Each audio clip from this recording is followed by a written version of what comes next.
Sir, Ramnavami के दिन सबने वो बहुत भव्य दृश्य देखा, जिस तरीके से साइंटिस्ट ने पुरोहितों के साथ मिलकर पहली दफा राम मंदिर में आयोजन किया। लेकिन सवाल यह है कि 22 जनवरी को जब प्राण प्रतिष्ठा हुई, तब उस वक्त देश भर में एक खुमार था, एक चरम पे बीजेपी की लोकप्रियता थी। ऐसे में सवाल यह उठता है कि क्या 2024 का बीजेपी का कैंपेन कुछ हफ्ते पहले पीक करके, आपको लगता है कि जैसे आप बिल्डअप करने की कोशिश करते हैं वोटिंग से जोड़कर, क्या कैंपेन थोड़ा वक्त से पहले पीक हो गया? ऐसा है राहुल जी, ये मुद्दा तो वो लोग सोचते हैं जिनके लिए राम मंदिर पॉलिटिकल फायदे का मुद्दा हो। हमारे लिए राम मंदिर फेथ का मुद्दा है। हम तो कांग्रेस भी अगर राम मंदिर बनाती, हालांकि ये बनाएंगे नहीं, अगर बनाती तो हम इतने ही खुश होते। जब बनना चाहिए तब बन गया, इसको चुनाव के साथ जोड़ना नहीं चाहिए, और ये भारतीय जनता पार्टी की प्रकृति नहीं है। राम मंदिर हमारे लिए चुनावी मुद्दा नहीं है, राम मंदिर हमारे लिए विश्वास का मुद्दा है। राम मंदिर इस देश की संस्कृति को फिर से एक बार उजागर करने का, मजबूत करने का हमारा बहुत बड़ा मुद्दा है। क्या कोई और विषय खोजकर कैंपेन को पीक पे ले जाने की जरूरत है? आपको लगता है फासला बहुत है, ऐसा आप कुछ स्ट्रेटेजाइज करने की जरूरत नहीं? कैंपेन पीक पर ही है। जनता जल्दी से चुनाव की डेट की राह देख रही है। मोदी जी की पक्ष में वोट डालने के लिए, कमल के निशान पर बटन दबाने के लिए वो समय की राह देखकर वो कैंपेन पीक पर ही है। हमारे सारे नेता फील्ड में हैं और हर रोज सैकड़ों रैलियां भारतीय जनता पार्टी की हो रही है। सर, ऐसे में सवाल ये उठ रहा है कि 5 में से एक जो इस वक्त आपने लोकसभा में टिकट दी है, वो आपने किसी ऐसे नेता को दी है जो कि बाहर से आया, और आप ही की पार्टी में, आपके सामने कोई बोले ना बोले, लेकिन लोगों को ये लगता है यार ये बाहर से ले आती है हमारी लीडरशिप, हम इतने साल से काम कर रहे हैं, एंड पे किसी बाहर वाले को टिकट मिल जाती है। नहीं, अगर ऐसे हो तो हम सुनने की व्यवस्था करेंगे। आपने अच्छा किया, हमारा ध्यान दिला दिया। आपको ऐसा हर बार आते ही बाहर से कार्यकर्ता, ऐसा नहीं है।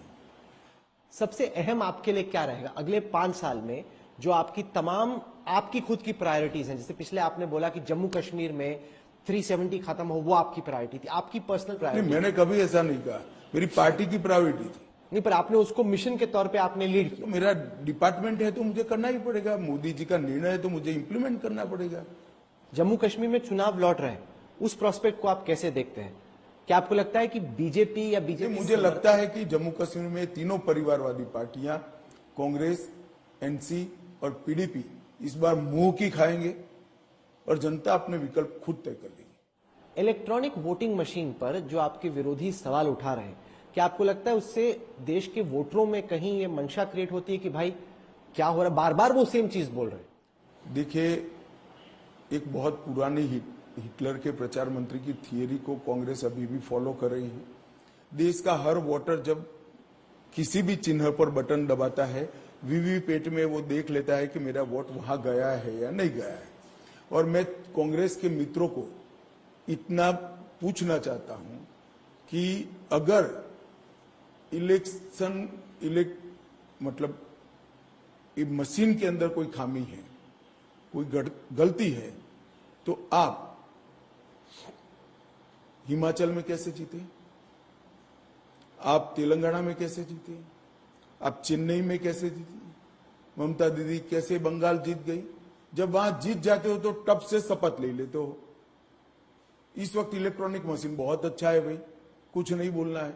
और जब हार जाते हो मोदी जी के सामने, तब इलेक्ट्रॉनिक मशीन को एडवांस में ही गाली बोलना शुरू कर देते हो आप। वो कह रहे हैं कि दुनिया भर में ट्रेंड है, जर्मनी हो, अमेरिका हो, जो विकसित देश है वो भी, मगर भारत अभी दुनिया के ट्रेंड से नहीं चल रहा है।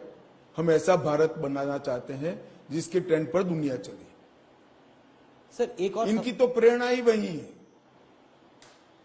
वहां के कटिंग लेकर आते हैं, थाईलैंड की फोटो अपने घोषणा पत्र में लगा देते हैं, वहां की झील की फोटो लगा देते हैं।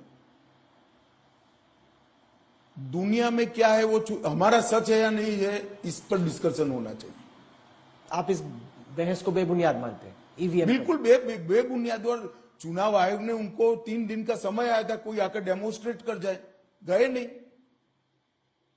जाना चाहिए था। सर, एक और सवाल खड़ा किया जा रहा है चीन से हुई घुसपैठ को लेकर कि मोदी सरकार पूरा सच नहीं बताती, पीएलए भारत की सीमा में घुस आया है और सरकार इस मुद्दे को दबाने या देखिए, दो बातें समझ लो। पहले तो कांग्रेस को ये मुद्दा उठाने का अधिकार ही नहीं है। जवाहरलाल जी के समय में देश की अनाप शनाप जमीन हजारों हेक्टेयर में, लाखों हेक्टेयर में चीन ने हड़प ली। कांग्रेस पार्टी कुछ नहीं करी। एक समय पर तो बाय बाय आसाम कह दिया था वायु प्रवचन में, नेहरू जी ने आसाम छोड़ दिया था। वो तो अच्छा हुआ, समझौता हो गया इंटरनेशनल प्रेशर से, और ये कांग्रेस पार्टी उठा रही है। मोदी जी के नेतृत्व में देश की 1 इंच जमीन कोई हड़प नहीं सकता। आप 370 को इतने साल से संभाल कर बैठे थे, आधा अधूरा अनुबंध पकड़ कर रखे थे। हमने इसको पक्का भारत के साथ जोड़ने का काम किया। भारतीय जनता पार्टी के शासन में, नरेंद्र मोदी के शासन में 1 इंच जमीन देश की कहीं पर नहीं जा सकती। सर, हाल ही में गार्डियन अखबार में एक लेख आया जिसमें कहा गया कि 2020 के बाद 20 ऐसी टारगेटेड किलिंग्स हुई हैं पाकिस्तान में, जिसमें उनको लग रहा है कि research and analysis wing raw, Bharat की जो एक्सटर्नल इंटेलिजेंस एजेंसी है, उसका हाथ है कि जो भारत के दुश्मन है पाकिस्तान में, एक के बाद एक कोई आके उनको मार देता है। क्या हो रहा है सर ये? भाई, जिसने भी मारा, इसमें परेशानी क्या है किसी को? हमें कोई एजेंसी का काम करेगी। भाई, हम सब ने इसमें क्यों पढ़ना चाहिए? तुम यार चुनाव का इंटरव्यू कर रहे हो, कहां पाकिस्तान में घुसते हो? गार्डियन की रिपोर्ट से आपको परेशानी तो नहीं है ना? नहीं, मैं तो मानता हूं अच्छी बात है। मैं तो चाहता बस तो फिर यार कांग्रेस को समझा दो, इतना वो नहीं मानते, अच्छी बात है। मैं तो कह रहा हूं सैयद सलाउद्दीन, अब किसने मारा, क्यों मरा, कैसे मरा, क्यों इसमें घुसना है?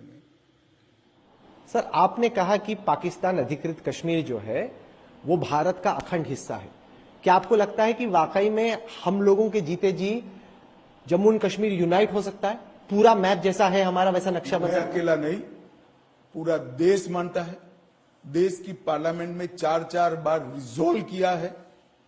यूएन में हमारी बहुत फर्म स्टैंडिंग है आजादी के समय से कि पूरा जम्मू कश्मीर इंक्लूडिंग पाक ऑक्यूपाई कश्मीर भारत का हिस्सा है, और मैं मानता हूं कि भारत का हिस्सा है। और जब भी हमें समय उचित होगा, इस पर लोग काम करेंगे।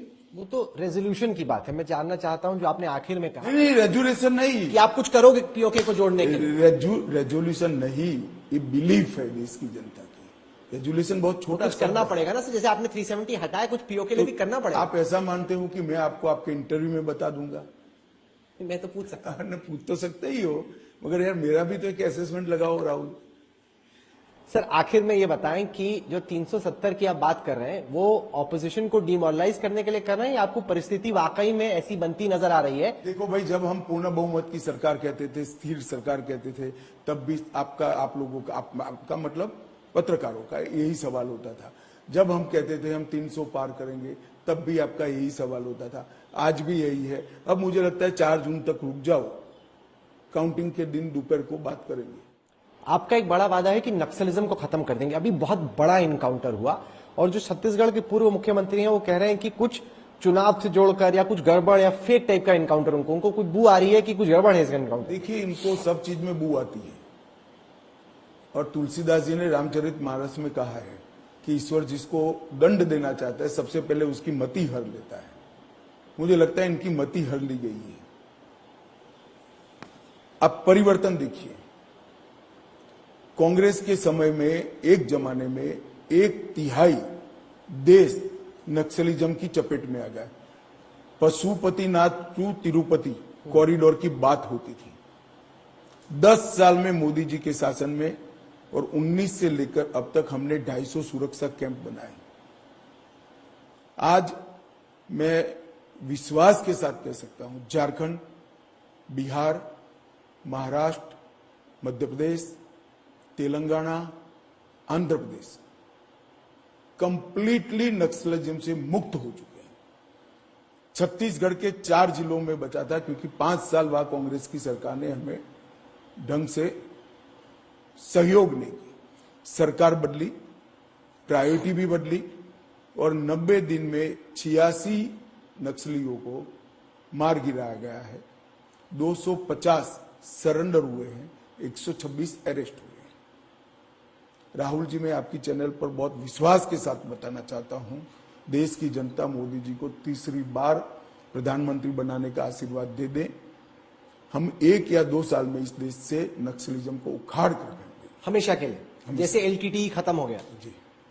आपको विश्वास है कि ये हो सकता है? हो गया भाई, बिहार में हो गया, मध्य प्रदेश में हो गया, पर मेन तो छत्तीसगढ़ के बस्तर डिस्ट्रिक्ट मेन नहीं है, वहां पर भी इतना ही था। पूरा पहाड़ पर आज तक कोई नहीं जा पाता था, यही 1 साल में हुआ है। पूरा बिहार यही 2 साल में मुक्त हो गया, पूरा उड़ीसा भी यही 2 साल में मुक्त हुआ है। इस चुनाव में कौन सी वो एक सीट या एक राज्य है जो आपने प्रतिष्ठा का सवाल बनाया? पिछले चुनाव से पहले जब मैंने पूछा, आपने बोला पश्चिम बंगाल। क्या इस बार बारामती वो सीट है जो आपने प्रतिष्ठा का सवाल? राहुल भाई, चुनाव हमारे लिए प्रतिष्ठा का सवाल नहीं है। जनता के सामने विनंती लेकर जाना होता है, आशीर्वाद मांगना होता है और विश्वास के साथ मांगना होता है। और मोदी जी ने 10 साल में ऐसा कुछ नहीं किया कि भारतीय जनता पार्टी के एक भी कार्यकर्ता का सर नीचा हो जाए, एक भी भारतीय का सर नीचा हो जाए, उन्नत सर के साथ पूरी दुनिया के सामने जा सके, ऐसा शासन चलाया है। देश को सुरक्षित किया, समृद्ध किया, गरीब कल्याण के सारे वादे हमारे पूरे कर दिए हैं और अब देश महान बनने की दिशा में आगे बढ़ रहा है। मैं तो बड़ी विनम्रता के साथ सभी सीटों पर जहां एनडीए लड़ रहा है, देश की जनता को 2 हाथ जोड़कर विनंती करता हूं, मोदी जी को तीसरी बार आशीर्वाद दे दीजिए। हम देश को दुनिया का 3रे नंबर का अर्थतंत्र भी बनाएंगे, हम देश को महान भी बनाएंगे और विश्व में हर एक क्षेत्र में भारत सर्वप्रथम है। अमित शाह साहब, आपने एक बहुत ही बिजी दिन पर, जब आपका रोड शो लगातार चल रहा है, आपने हमारे लिए वक्त निकाला, हम शुक्रगुजार हैं आपके। और कई लोग आपका अब इंतजार कर रहे हैं आपके चुनाव क्षेत्र में, तो हम आपका और वक्त नहीं लेंगे। हमसे बात करने के लिए आपका बहुत बहुत धन्यवाद। धन्यवाद राहुल जी।